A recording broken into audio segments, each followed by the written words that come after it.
Hi, I'm Laura. And I'm Joe. And this is CrimeDivers.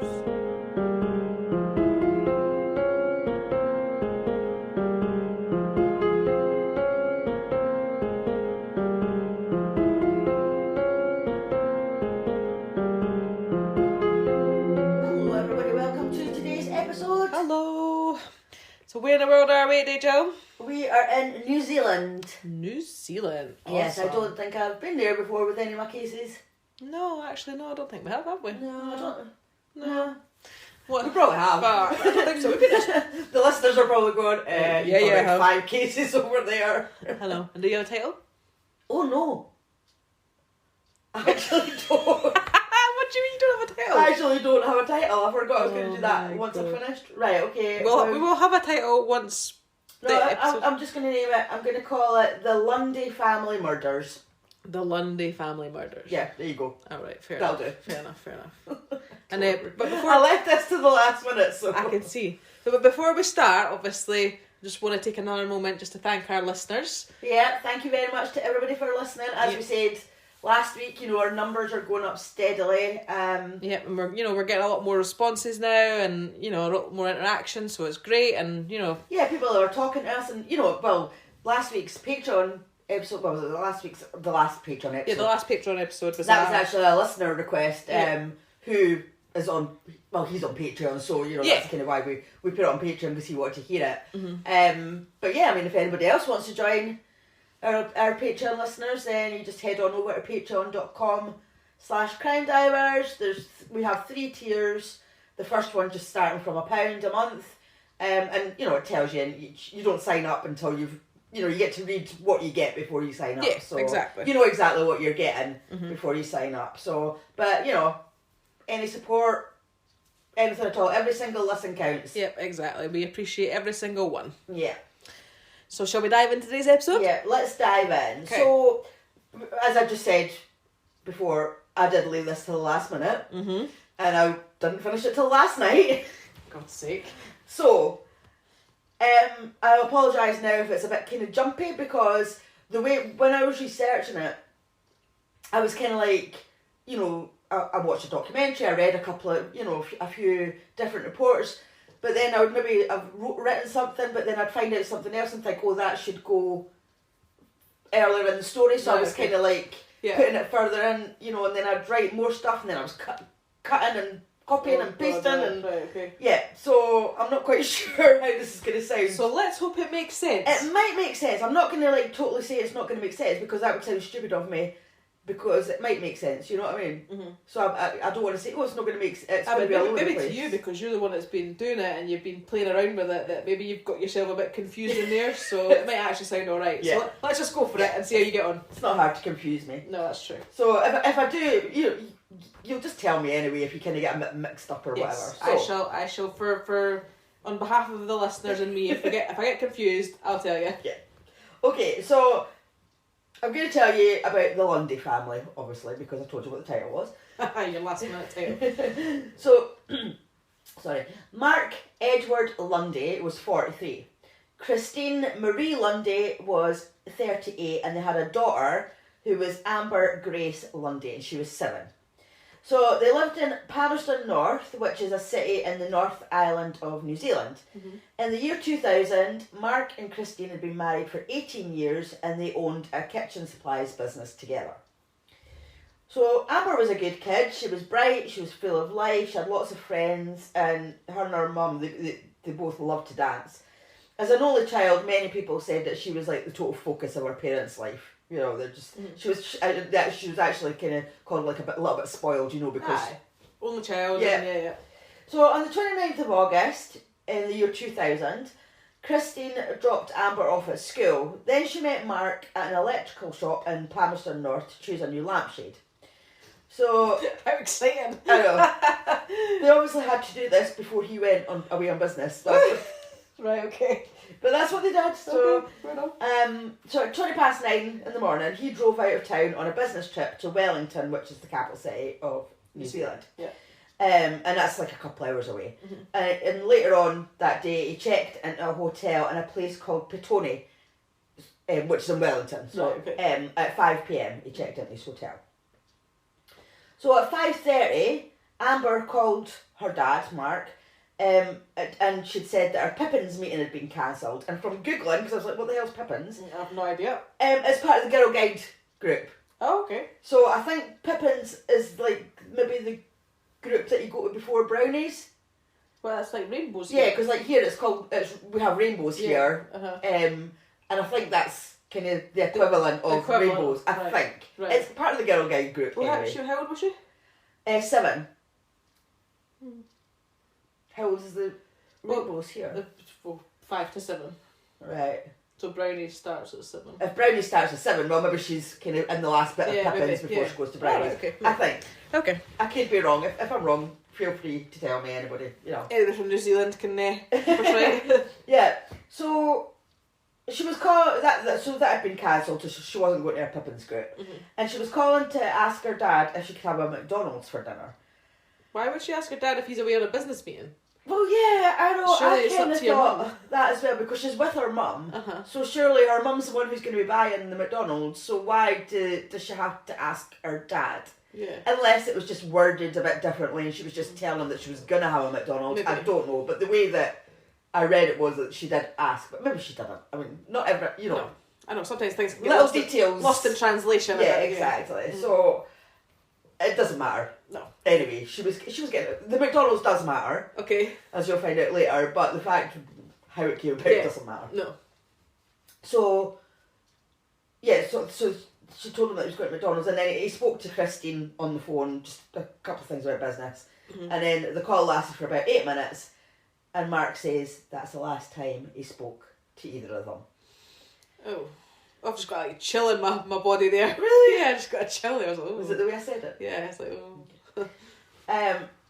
Yeah, so the following morning, which was the 30th of August 2000, Glenn Weggery, who was Christine's younger brother, went over to the Lundy's house. He had his own business and Christine would help him with his accounts. Oh, right, okay, yeah. So he was going to pick up some tax papers or something like that that Christine had been helping him with. So he got there about 9 o'clock. He had actually phoned ahead to say it was still okay for this morning, but she hadn't answered the phone. Right. But then he was like, oh, she's probably just not heard it. She's probably busy doing something. getting Amber ready for school or, whatever the case was. So he didn't really think anything of it and he just headed over anyway because they had already arranged it. Yeah. So he got there about 9 and he went to the back door. He always went in the back door. And the back door actually goes directly through a conservatory and the sliding door was open, but he didn't really think anything of it because she's got a child, she it might be in and out. in and out, whatever. So he went in, he shouted hello, but there was no answer. So he worked? No, he didn't. He walked further into the house shouting again, but no answer. So he thought, maybe Christy was, because they had a home office, for their business, so maybe she was in the office, so he would head towards the office. But once he got into the hallway, he saw his niece, Amber, lying in the doorway to Mark and Christine's bedroom. She was face down in a pool of blood and the back of her head had been split open. Oh, God.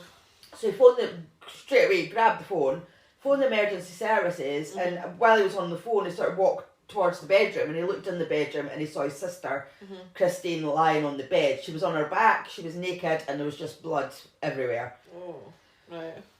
So the police arrived and assessed the scene, and they were shocked by the viciousness of the attack. Both Christine and Amber had died of head injuries caused by multiple blows from what was thought to be like a small axe or like a sort of tomahawk or something like that. Oh, God, yeah. But the weapon was never found. Oh, right, okay. So with Amber lying in the doorway of her parents' bedroom, it was thought that she'd been wakened up by her mum screaming, and she'd gone to see what had happened. She went into the bedroom, saw her mum being attacked, and turned round to run out the room, and the murderers killed her too because she would be able to identify them. Yeah. Because the way that she was lying, her head, her top half was in the hallway. Yeah, she was obviously leaving the room, so not going in but leaving, Yeah, so it's thought that Christine was the target. Yeah.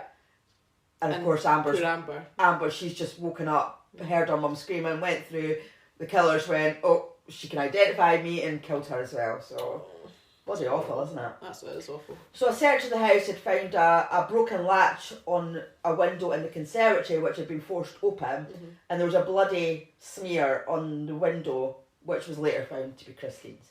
So back to earlier, when Glenn was waiting for the emergency services, Christine's friend Karen had arrived as they were going for a walk, because they went about 3 days a week, they used to go out for a walk. Yeah. So when Glenn, obviously he told her, no, you can't go out, so she waited with him for the police and the ambulance to arrive. So the house phone rang at 9:20, and it was Mark calling from his business trip. So the police had arrived by now, and Karen had answered the phone, and the police actually said to Karen to not tell him what had happened. Okay.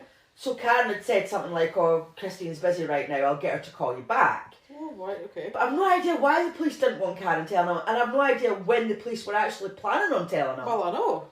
Because he was due to come back that day anyway, so I'm like, were they just expecting him just to arrive back and I don't find understand this? why you wouldn't tell him. Like, why? Well, you might not. Maybe you shouldn't. Sorry, maybe you didn't have to tell them the whole details, but you could say, look, something's happened. You need to come home. You need to come home, yeah. I honestly, I don't understand that, and we don't find out. I don't know why. I don't know when the police were planning on telling him. So, but by about 11:40 that morning, Mark was wondering why Christine hadn't phoned him back, and was starting to get a bit worried. So he called his friend Stuart. He must have lived nearby or whatever. So he called him and asked her to pop over at the house and just to check that everything was okay, as he was starting to get a bit worried, because it did show on the phone records that he had phoned a few times as well. So his friend Stuart went over and saw the house was swarming with police. Yeah. And he got stopped, like, oh no, you've been cordoned off, you can't go any further. But I'm not sure. I don't know if he actually spoke to somebody, because he said that he called Mark straight away, and he said from what he could see and what he heard on the radio was that the police were investigating a suspicious death in Palmerston North. Right. So, as I said, like, I don't know if he actually got to speak to a police. I don't know, but that's all he knew.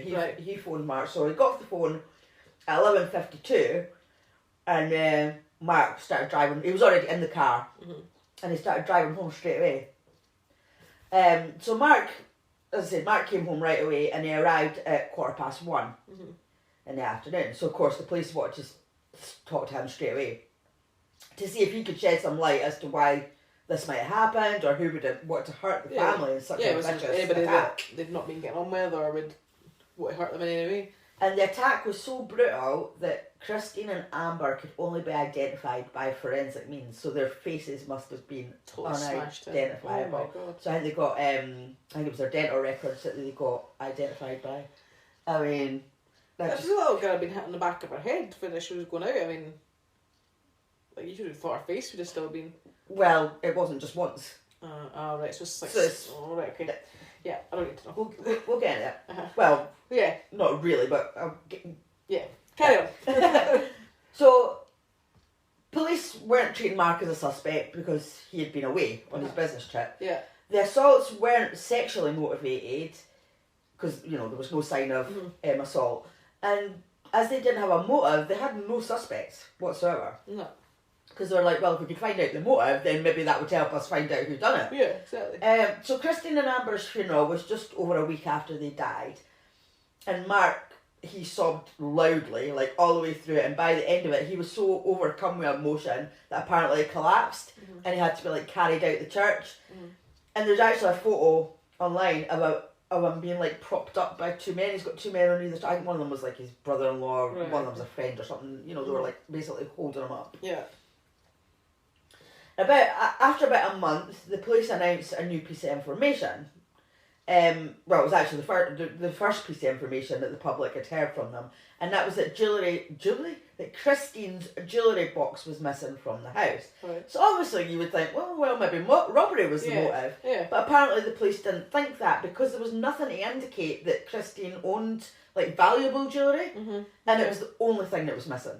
Right. Okay. Like, if it was a robbery, then surely more than just one jewellery box would be missing. But surely there would be stuff around the house that you could see had been like looked in, like if they looked in drawers, cupboards, that sort of thing. Like things would be unsettled and but no. And a month afterwards is a bit late, isn't it?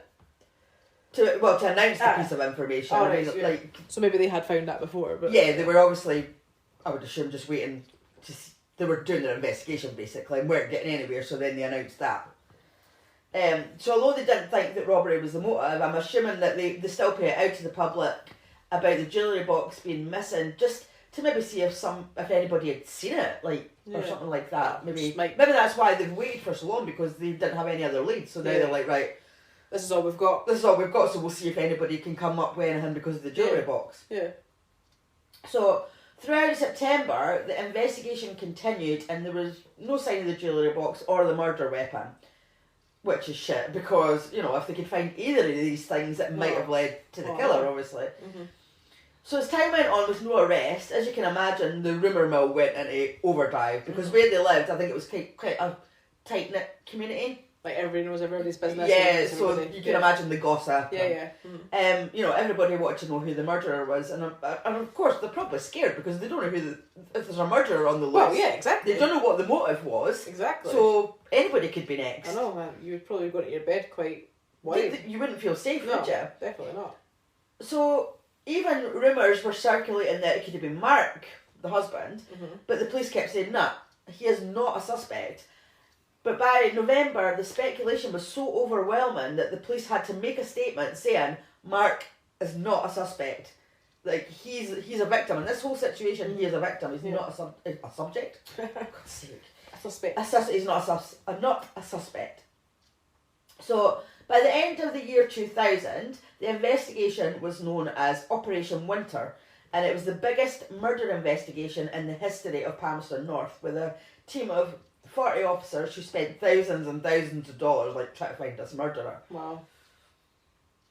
Then in February 2001, police announced that they had arrested Mark.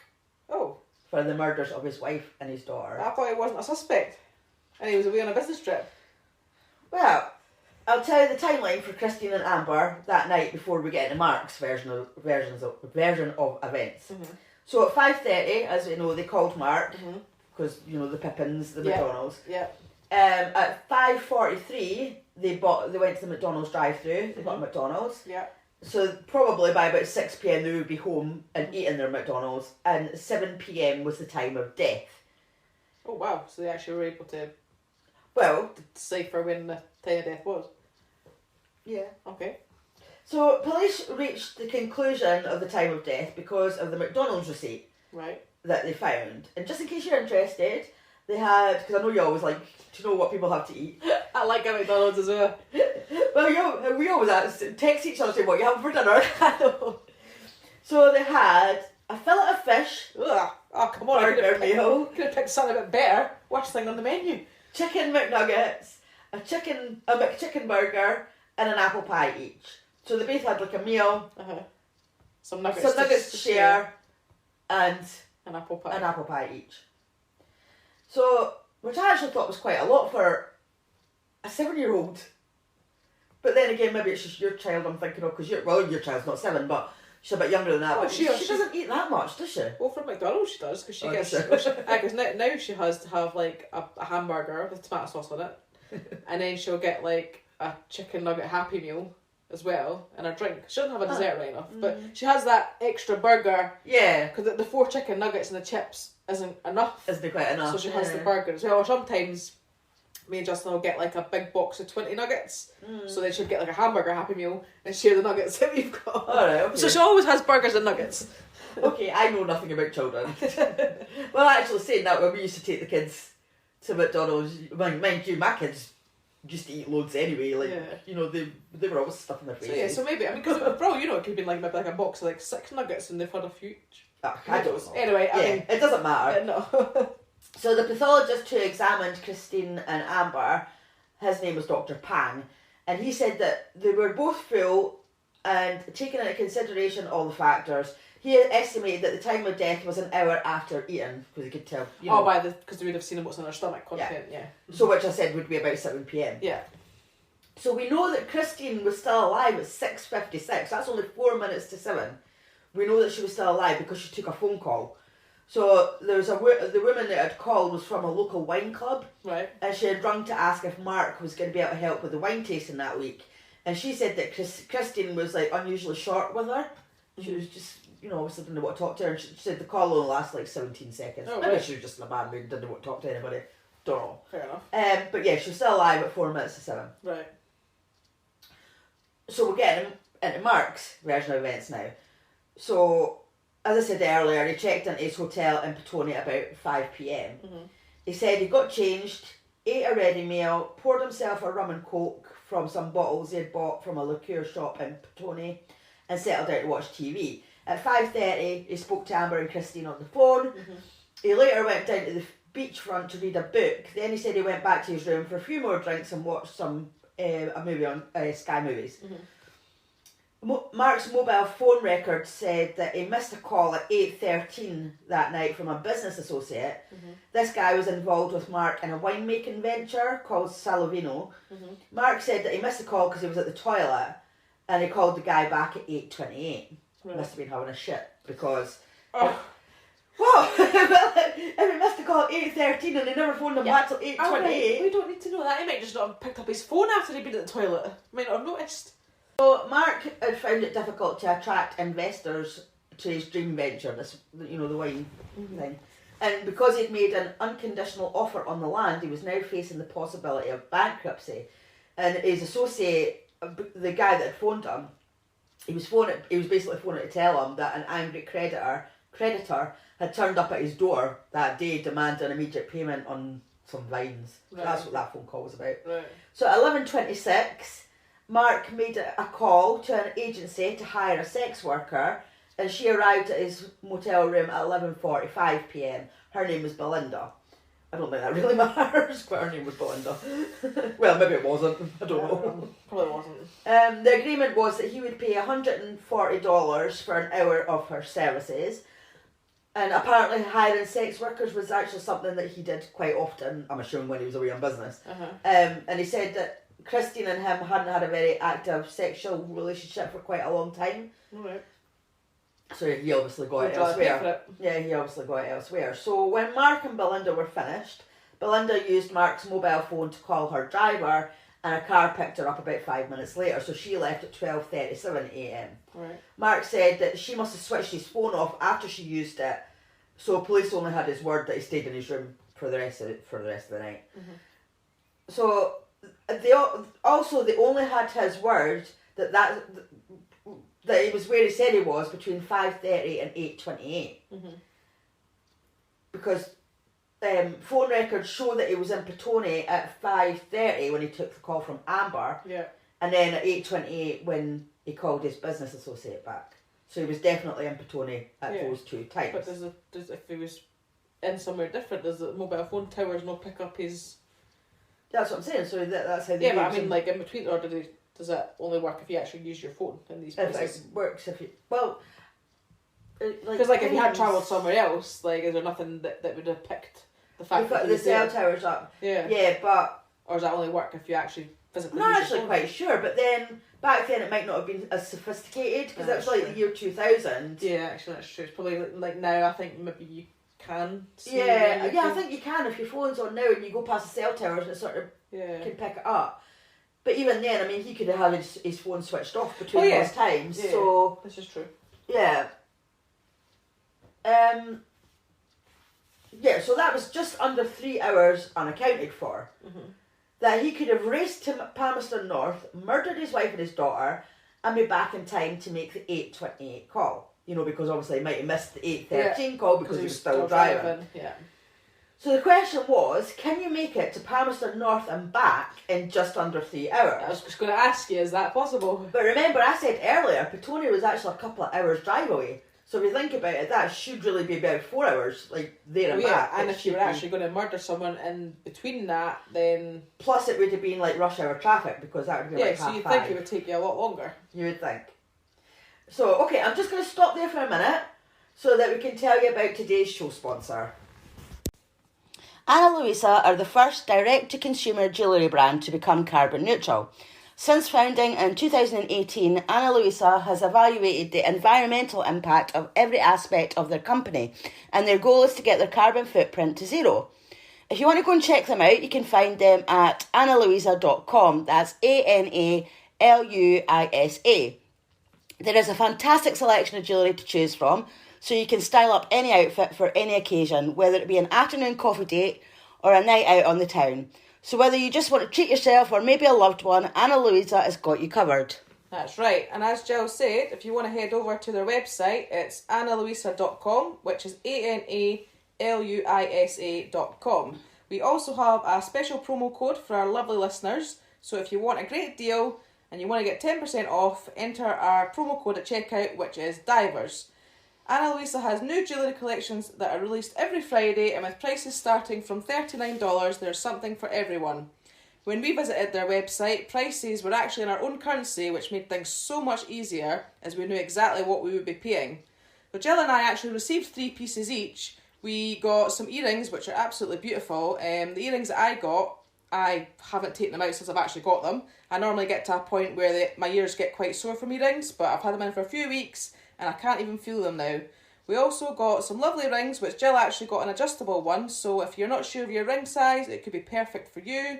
And we also got a lovely necklace and bracelet, all brilliant pieces, and couldn't be happy with them. So if you want to see the pictures of them, we'll put them on our social media pages.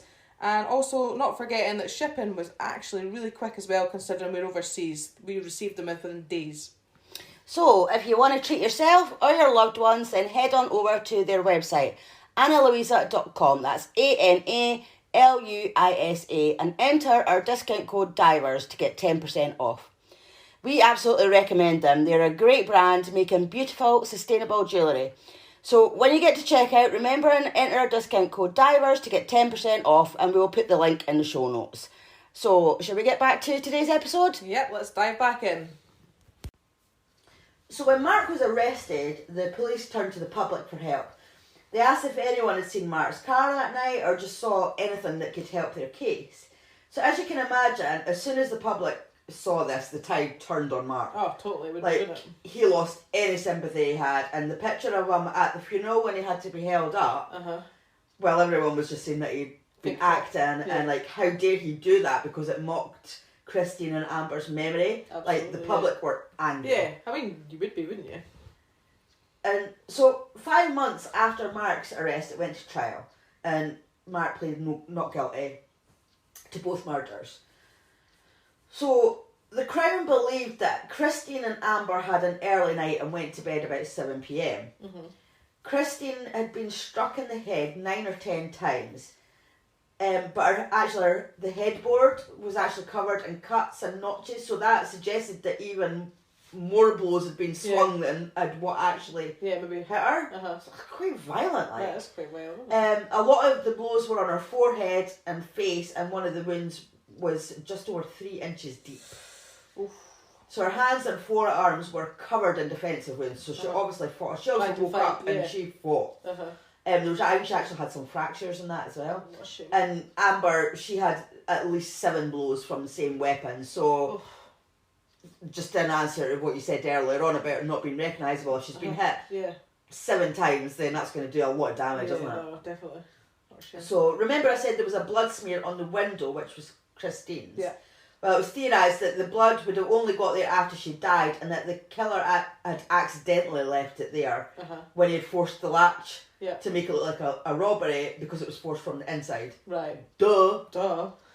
So, and with the jewellery box being missing, it just looked like it was all set up to look like a robbery. Not very well set up. I was going to say, it doesn't sound very well set up. No. So the Crown put forward evidence that they had against Mark. So both Christine and Amber had paint in their hair, like sort of specks of paint from the weapon. Right. So, and it looked like the paint that Mark used to paint the tools in his garage, because he used to work on like I think he used to work on like building sites. Right. Okay. So he painted his tools. I think it was orange and blue or something like that, just so that they knew that they were his tools. So they didn't get stolen or anything like that. So basically, if all Mark's tools were painted the same, and then if the paint matched, it would point to the murder weapon being from his tools. There was also a witness. There's a neighbour called Margaret. She lived about 500 metres away from the Lundys, and she said that on the night of the murders, she was driving to choir practice at about 7:15, and she saw a blue car parked near her house and someone running. But this person was a large man who was wearing a long blonde curly wig, and he was wearing a tracksuit over like a suit, a business suit. Yeah. And it was wearing a tracksuit over a business suit. Right. So the prosecution's theory was that was Mark running away from the crime scene. They also said that when Mark went on business trips, he would always call Amber to say goodnight. But after speaking to her at 5:30, he never called again that night, which was unusual. Like, if he was in his hotel all night, like, why didn't he call her like he normally would? Yeah. But, of course, I had to think, well, from what I've already read, but we don't know what was said on that 5:30 call. Like, maybe Christine had said they were going to have an early night. Oh, yeah, maybe she did. Did he bother phoning? Yeah. You know. I'm going to bed early tonight, whatever, yeah. Because I like to, give say, Well, no matter what true. my thoughts are, like... I mean, sometimes when Justin goes away to work, like, he always, he'll phone me before bed and stuff like that, but there's been occasions when I've been like, look, I'm not feeling that well, I'm going to have an early night, so that phone call early in the night might be the last one. Yeah, exactly. And then we don't talk, whereas if we've not had that conversation and maybe we've still spoken early, he sometimes still phones me just to say night or whatever, and, that's fair enough. So you're right, you don't know what the content of that conversations might have been. So that's what I think it's important to kind of say things like that, even though we might think in a certain way, but that's just because he hasn't phoned doesn't, as he normally would, that doesn't... Yeah, it doesn't always mean he's a murderer. No, that alone does not mean that he's a murderer. So, of course, if it was Mark who murdered Christine and Amber, what was the motive? So the answer's simple: money. Money. Yeah, I was just saying. It always is, isn't it? Yeah. So Mark owed a lot of money. Apparently, he was already in debt when he agreed to spend $2 million on some property to develop the vineyard. Oh, wow, okay. And shortly before the murders, Christine and Mark had increased their life insurance policies.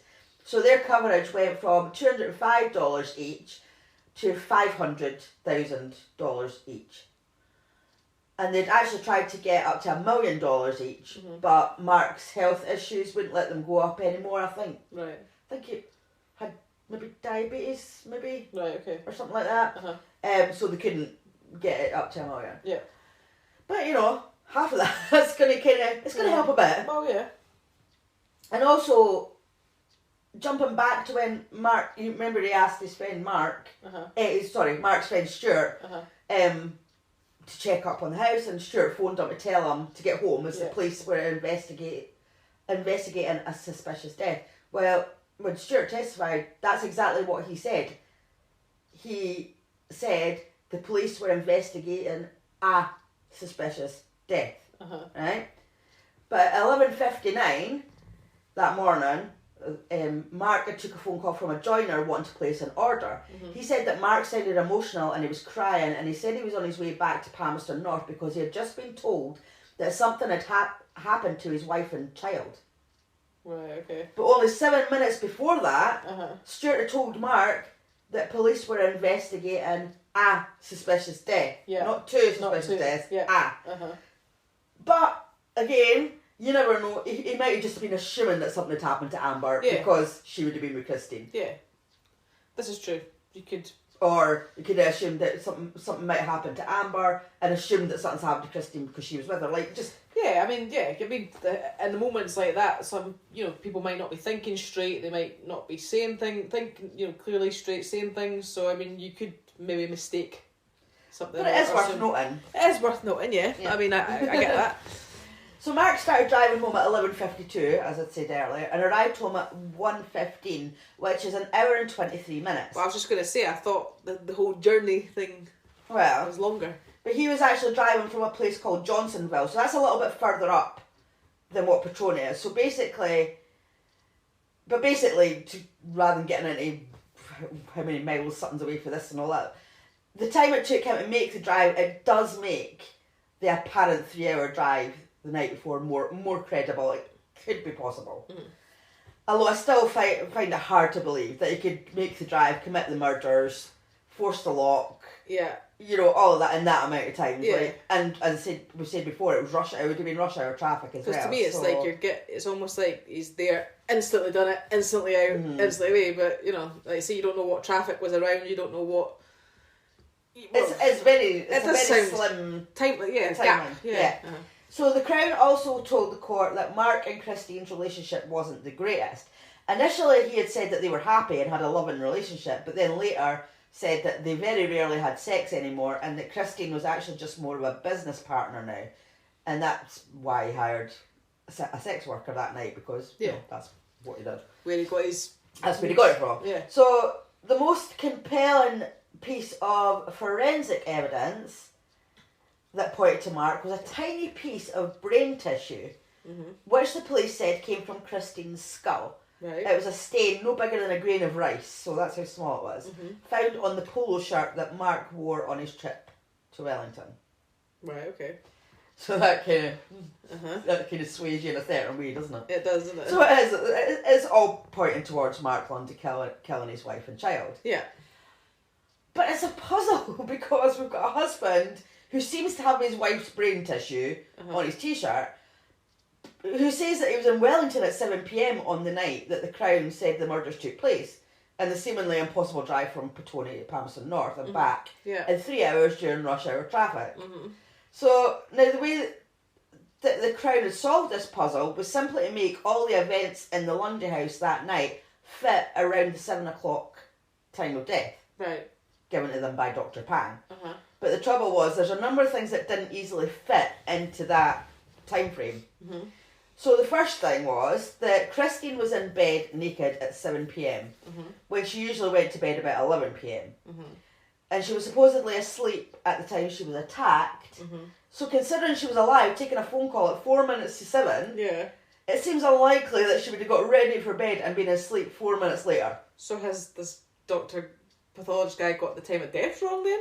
Stop jumping ahead. I'm telling you the things that don't fit in. Okay. Christine always read Mills and Boon books before she went to sleep, and she would put her glasses in the case, she'd put the case on the bedside cabinet. That's where the police found them when they arrived, and the bedside light was off. So it does look like, yes, she went to sleep before she was attacked, as she went through her usual routine. That's what it looks like. Yeah. You know, the glasses off, blah, blah, blah. But that couldn't have been at 7 p.m. No. Because she said it doesn't fit into the timeline. Oh, no. And also, Amber, she loved a TV show called Shortland Street. It was her favourite show. It was on from 7 till 7:30, and she never missed it. Right. And it seems unlikely that she would have went to bed before watching it. Before watching that, yeah. And then there was the evidence of a neighbour. So his name was Tupai. So he was outside talking to his dad on his mobile phone, and he said that the lights were on in the Lundy's house.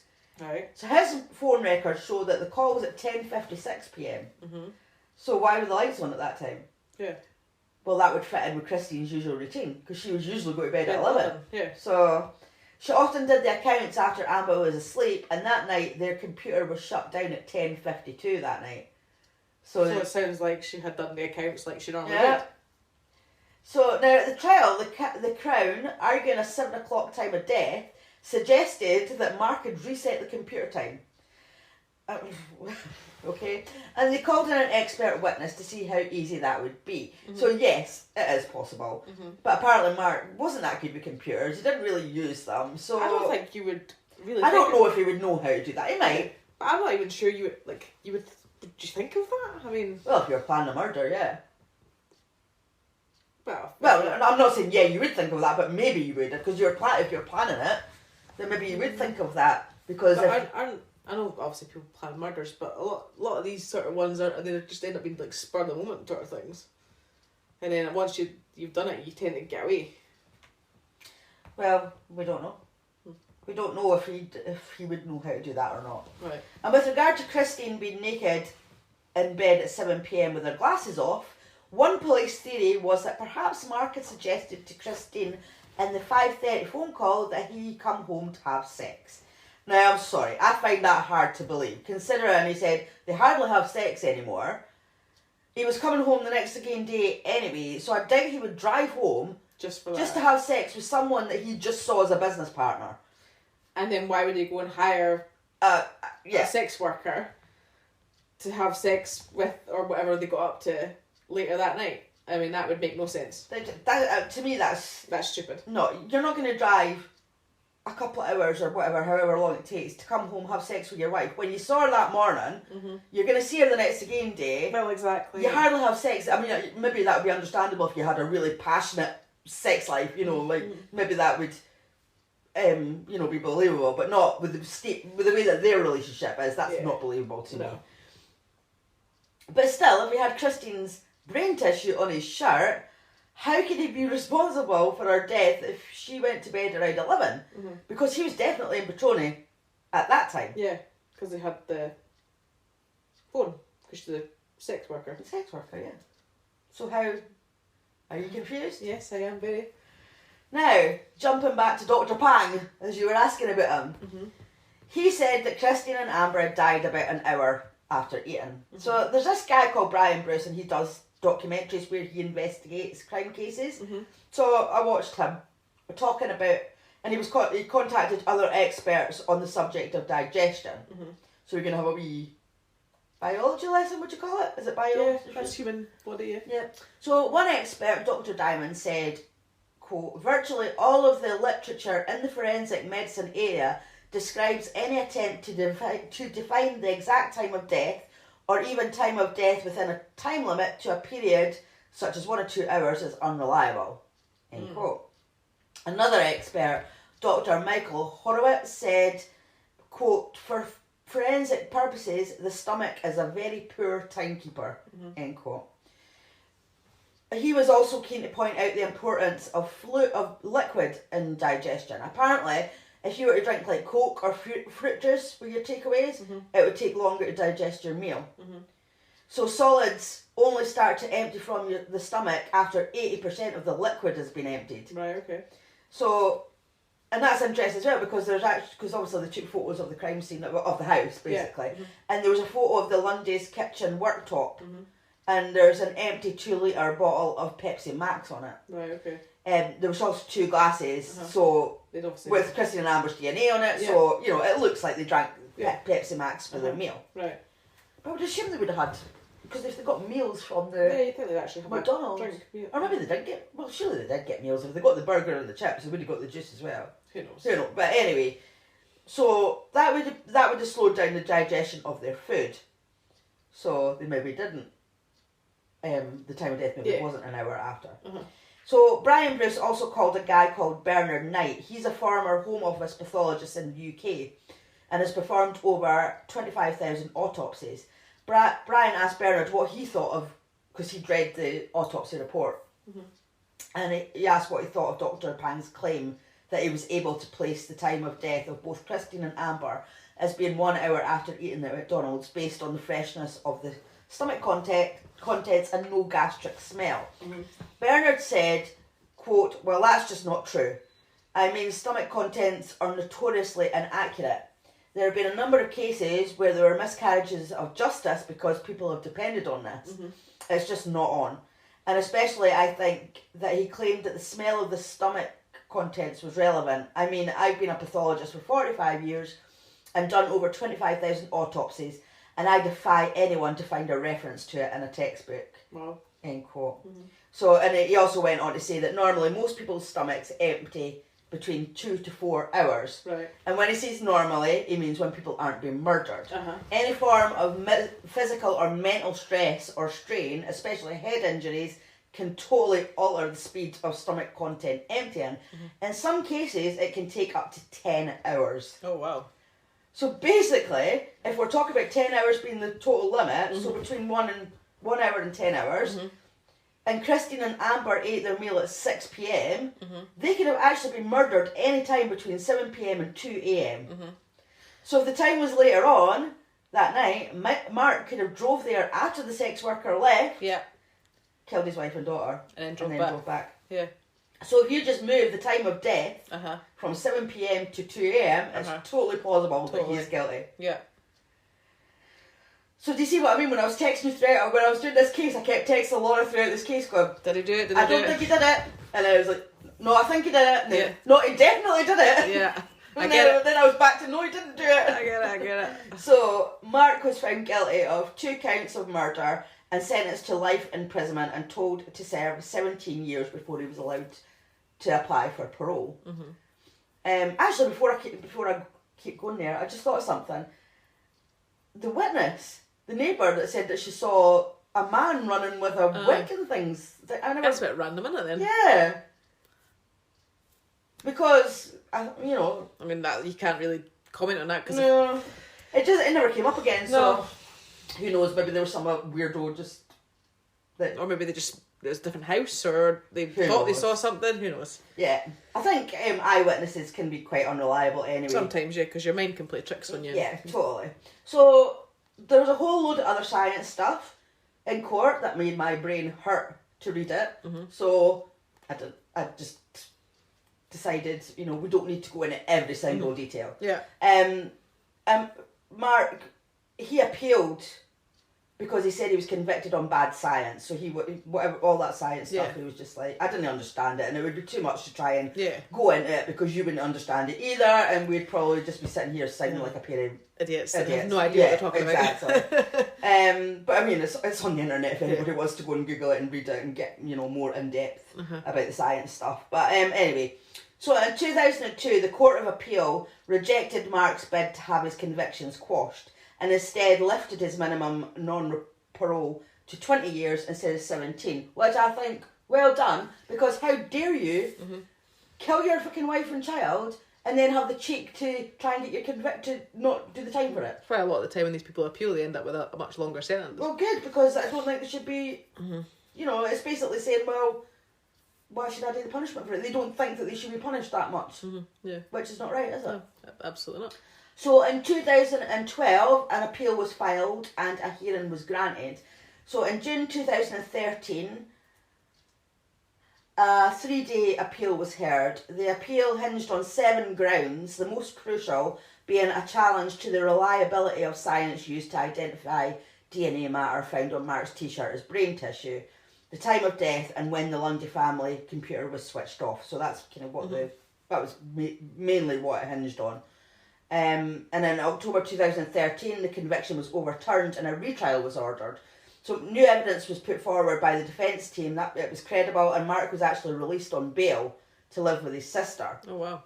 So in February 2015, the retrial began, but in April 2015, he was again found guilty. Oh, so sent back to prison. So Mark still continued to claim he was innocent, and in 2017, he took his case to the Court of Appeal a second time. His case was dismissed in October 2018 on the basis that no substantial miscarriage of justice had actually occurred. So they're basically saying, shut the fuck up, you did it. Aye, just go it. Like, accept it. Yeah, just accept it and do your time. Yeah. So this decision means that Mark will stay in prison until at least August 2022, when he will be considered for parole for the first time. Oh, wow. So Jake, you done it? If you talk about the timeline of the stomach content, then yeah. Yeah. But then I still wonder what the exact motive. I know we're saying it's probably his money, which is probably right, but like what, if he's had like away for a business trip, he's had a sex worker come in, then what's kind of got his mindset into thinking, oh, I'm going to now drive home, kill my wife and my daughter, and then drive back. I think it was all planned. I think that's why he got the sex worker and everything as well, because he would have the phone records and stuff, and I don't think he was planning on killing Amber. She just happened to walk in. She heard her mum screaming, and she's obviously seen her dad attacking her mum, and he's thought, shit, I'm gonna and I reckon she was in the spur of the moment he has killed Amber. Yeah, no, I think he did do it. Yeah, but that's just our opinions, but if anybody thinks any different, I would love to hear your thoughts on it. It wasn't confusing. No, did I do alright then? Yeah, you did actually alright. It wasn't confusing. Yeah, I wasn't quite sure, because I was kind of, as I said, when I was researching it, there was bits and pieces kind of a bit all over the place, and I was like, oh no, I should put that bit in there, and I should put that bit there, and I wasn't quite sure. That's the only thing that concerns me about cases now, though, is that, you rely on these experts to give you as accurate information as you can, and I'm sure most of the time they're probably quite right, but it does show you that sometimes it can be wrong, and an innocent person could end up convicted because of that, or a guilty person could end up getting off because of that sort of thing. It's you know, it's you rely on the science and the evidence of these experts so much that it just shows you, you know, how can there be experts though? Like, if that information from Dr. Pang was completely wrong, yeah, but yet it held up in you know in the court of law. How can that, like, you know, how can that happen? Yeah, because it's like other people can then discredit that. So it's like, well, you know, Bernard Knight, the guy that he spoke to from the UK, has actually got a book written. Like, it's there in black and white. So how can? Yeah. Why did they? If they're gonna have an expert, surely they should have like. Surely they should back it up. Yeah, like they should have like maybe like a couple of independent different experts that. I think they do in quite a lot of cases, but obviously not in that one. They just took the word of one expert. Yeah. Well, I say, you know, clearly he's potentially got it wrong, which. That's scary, isn't it? That's scary. So yeah. Anyway, never mind. So, thanks to everybody for listening. If you want to follow us on social media, you will find our information in the show notes, and I will also put in the link to Ana Luisa. So remember, if you want to go to their website, you can get 10% off your order if you use our code DIVERS. And if you love listening to us and you want to get our episodes as soon as they come out, please don't forget to subscribe, rate, review. Thanks for listening. Bye.